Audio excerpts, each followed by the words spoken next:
All right, let's dive into The Great Gatsby. Oh, I love this book. I know, right? I think it's one that we can all relate to, even though it's from so long ago. Absolutely. We'll be looking at the text itself today so we can really understand, Yeah. the heart of it. Right. So we're going to be stepping right into the Roaring Twenties, Oh, the 20s. the Jazz Age. Right. Yeah, so much change happening. Out all that jazz. Literally. So picture it. Okay. Lavish parties. Yeah, champagne. Music in the air. Flapper dresses. Yeah, and underneath it all, though, there's this sense of, I don't know, like a yearning Yeah. for something. Yeah, something's not quite right. You It's know. like this glittering surface, but there's something Yeah. lurking underneath. Yeah, kind of a shadow over it all. Totally. And, you were talking about Fitzgerald Yeah. and how he captures that duality.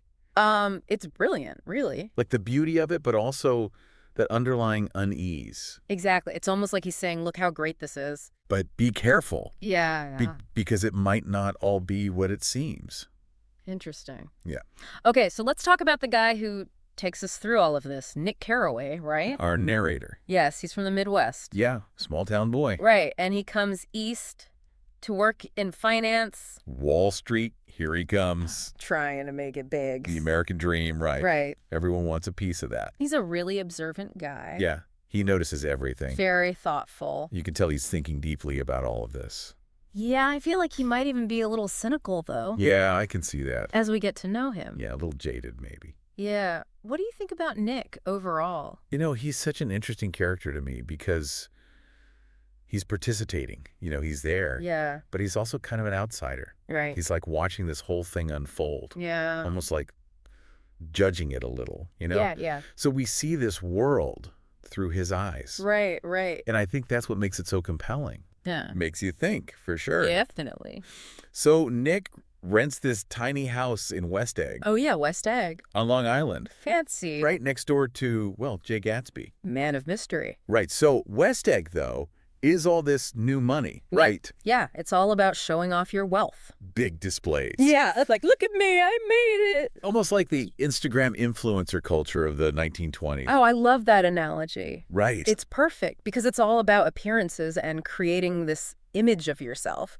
And this is important, right? Yeah. West Egg is right across the bay Mm-hmm. from East Egg. Old money. Yeah, old money family. The Buchanans, Yeah, they got history. generations of wealth. Yeah, and that social standing. Like they were born to it. Yeah, and an effortless elegance. Yeah, they don't even have to try. Right, and Gatsby doesn't have that, right? No matter how much money he has, Yeah. he can't buy that history, Right. that sense of belonging. And I think it's that contrast, that yearning to be part of something Yeah. that he just wasn't born into. It eats away at him. Yeah, and it just seems to drive him, right? It's his motivation for everything. Yeah, so, okay, Jay Gatsby. The enigma. I know, there's just so much mystery around this guy. Right. He throws these huge parties. Everyone who's anyone is there, Everyone's gossiping about him.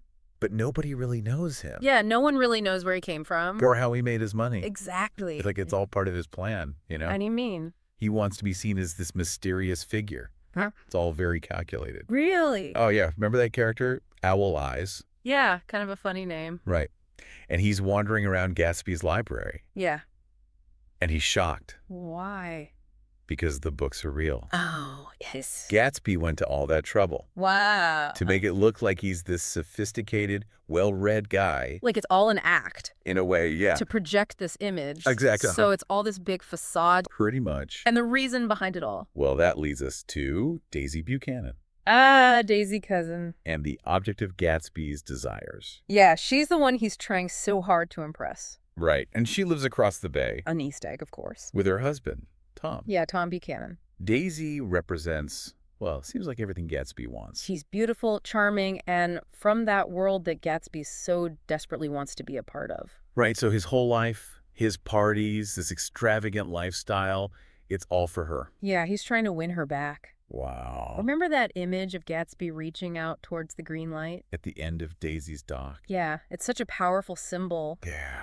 of his longing, his desire to recapture the past. Almost like that green light represents his dream. Yeah, his unattainable dream. It's so romantic. And sad, Really sad. because we know it's not going to end well. Yeah. And then there's Tom Buchanan.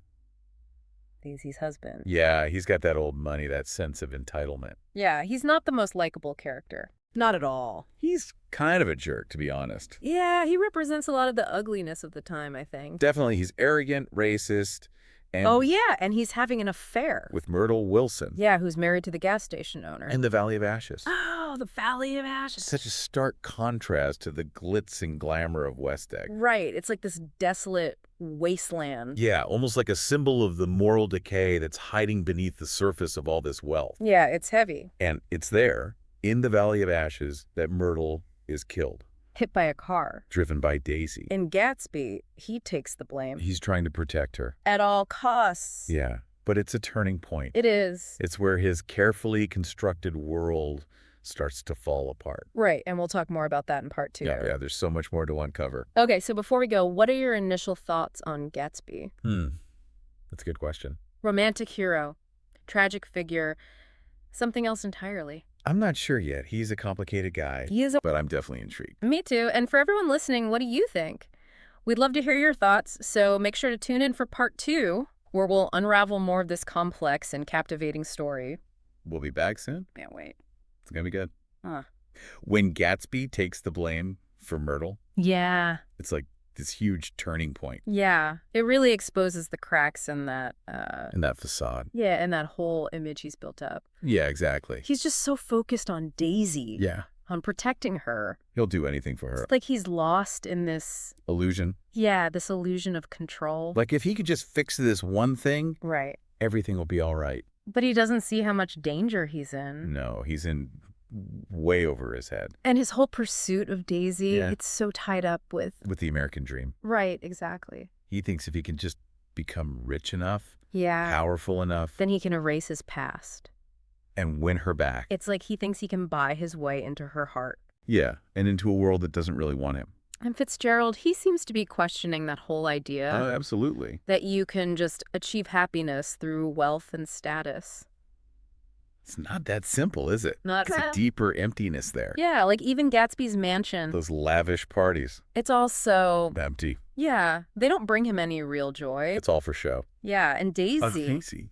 she's a tough one to figure out. She is. I mean, she's drawn to Gatsby. To that excitement, that danger. But she's also, Flawed. yeah, what do you make of her choices? I think she's a product of her time, Yeah, her upbringing. like she's been taught to value wealth and status above all else. Exactly. Remember that line about her daughter? Oh, yeah. I hope she'll be a fool. That's the best thing a girl can be in this world, a beautiful little fool. It breaks my heart every time I read it. Me too. It's so cynical. Yeah, like she's given up on finding real meaning in life. And she's just settled for... For a comfortable but empty existence. Right. It's like she's trapped. In a gilded cage. Yeah, exactly. And Gatsby, he's offering her a way out. but it's a false escape. Yeah, their whole relationship is built on this idealized past. A past that can't be recreated. And there's that whole issue of class. Yeah, no matter how rich Gatsby gets, It doesn't change where he came from. he can throw the biggest parties. But he'll never truly be accepted by the old money crowd. Remember how Tom reacts Yeah. when he finds out about Gatsby's past? Oh, yeah. About Meyer Wolfsheim? Oh, yeah, Wolfsheim. Yeah, he represents the underbelly of the American dream. Right, the dark side of it all. He's a gambler, a fixer, A shady character. and Gatsby's connection to him Yeah, really tarnishes his image. makes you question everything. Yeah, like, where does his money really come from? What is he really capable of? It adds this layer of moral ambiguity. Yeah, it's like we get these glimpses into Gatsby's past, Yeah, but the full picture. remains elusive. And that's what makes him so fascinating, right? Totally. He's this romantic figure. This self-made man, But there's also this darkness this mystery. that keeps us guessing. Yeah, and Fitzgerald. Yeah. He's not just telling a love story. No. It's so much more than that. He's exploring human nature. Our desires, our illusions. Good and the bad. And it all unfolds against the backdrop of this crazy time. The Roaring Twenties. A time of so much change and upheaval. Yeah, it's like the novel itself is a reflection of that era. Yeah, with all its glitter and its darkness. And that tension between the past, the present, and the future. Right. Gatsby's clinging to the past. Daisy's trapped in the present. And Nick. He's searching for something. Yeah, like they're all battling against time in their own ways. It's such a powerful theme. So I think it's time we talk more about Nick. Our narrator. He's such a key figure in all of this. He's our eyes and ears. Yeah, he's the one who guides us through this world. And his observations, his Yeah. judgments, They shape how we see everything. and his decision to leave West Egg. At the end. Yeah. It's huge. It's a complete rejection of that lifestyle. Yeah, he sees the emptiness of it all. And he's searching for something more, More authentic, more meaningful. even if he doesn't know what that is yet. It's like he's saying, Yeah. this isn't it. There has to be something more to life than this. And it makes me think about that line. Which one? So we beat on boats against the current, borne back ceaselessly into the past. Oh, yeah, that's a good one. It just captures that feeling of striving But being pulled back. by the weight of what's already happened. Yeah, it's like we're always fighting against time, And move forward. but the past keeps dragging us back. And The Great Gatsby doesn't really give us any easy answers. No, it just makes us ask the questions. Yeah, that's what makes it so powerful, right? Totally. It makes you think It stays with you. long after you've finished reading it. And I think that's the mark of great literature. Oh, absolutely. It challenges you. It makes you question your own values. Yeah, and The Great Gatsby, it just keeps resonating. Almost a century later. And why is that, do you think? Because it speaks to these universal truths. About love, loss, ambition. That yearning for something more. Yeah, the American dream and what it really means. And those themes, They're just as relevant today. as they were back then. So as we head into the final part of our deep dive, I'm excited. me too. What are you thinking about? What's sticking with you? I'm struck by how good Fitzgerald is. Yeah. Like how he captures a whole era, Yeah. but also tells this story Yeah. that speaks to everyone. About what it means to be human. Exactly. I feel like every time we talk about this book, Yeah. we just uncover more. Many layers. Yeah, like layers upon layers. It's amazing how much Fitzgerald packed into this story. The characters, the symbolism, that whole time period. The Roaring Twenties. Yeah, it's all so interconnected. He was a genius, really. And the way he handles time. You mentioned that before. That push and pull between the past, present, and future. It's like those three things are almost characters themselves, Totally. They're driving the whole story. shaping everyone's actions. You got Gatsby clinging to the past. Yeah, desperate to recapture that lost love with Daisy. And Daisy, she's stuck in the present, Yeah, unable to break free from her life. even though it's making her unhappy. And Nick, well, he's trying to figure it all out. Trying to find his place in the world, Yeah, like they're all struggling with time.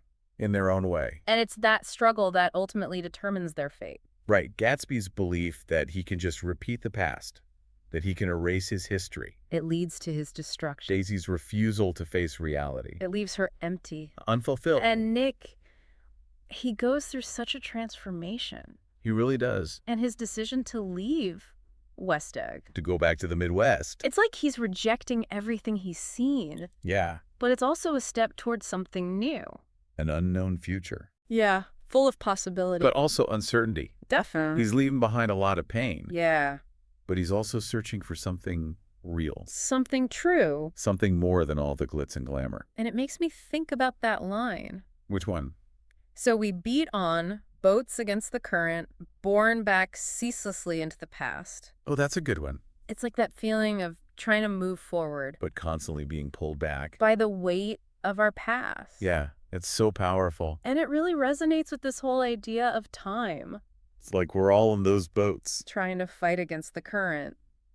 But ultimately, We end up right back where we started. in a way, yeah. And The Great Gatsby, it doesn't give us the answers No, it just raises the question. about how we deal with time. Do we try to recapture the past? Do we embrace the present? Do we strive for a better future? It's up to us to decide. And I think that's the mark of truly great literature. It makes you think. It challenges your perspectives.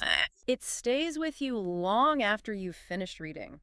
The Great Gatsby certainly does that. And it continues to resonate with people almost a century later. Because it explores these timeless themes. Love, loss, ambition. The illusion of the American dream. So as we wrap up our deep dive, what are your final thoughts? What stands out to me is that pursuing wealth and status, Yeah. it won't bring you happiness. Like Gatsby, he had it all. But he was still empty, And clinging to the past, like he did with Daisy. it can be destructive. It can hold you back from truly living. I think ultimately, The Great Gatsby is a story about what really matters. it makes us examine our own values. Our own dream. Or ask ourselves, Are we chasing the right things? what a journey this has been. I love talking about this book. Me too. So many layers to uncover. So much to think about. Well, we've reached the end of our deep dive into The Great Gatsby. Sad to see it end. I know, but the conversation doesn't have to stop here. Yeah, keep thinking about these themes. We'd love to hear your thoughts. What resonated with you? What are you still pondering? And as you go about your day, Remember Gatsby's story. don't let the pursuit of empty dreams Distract you from what truly matters. Thanks for joining us. Until next time.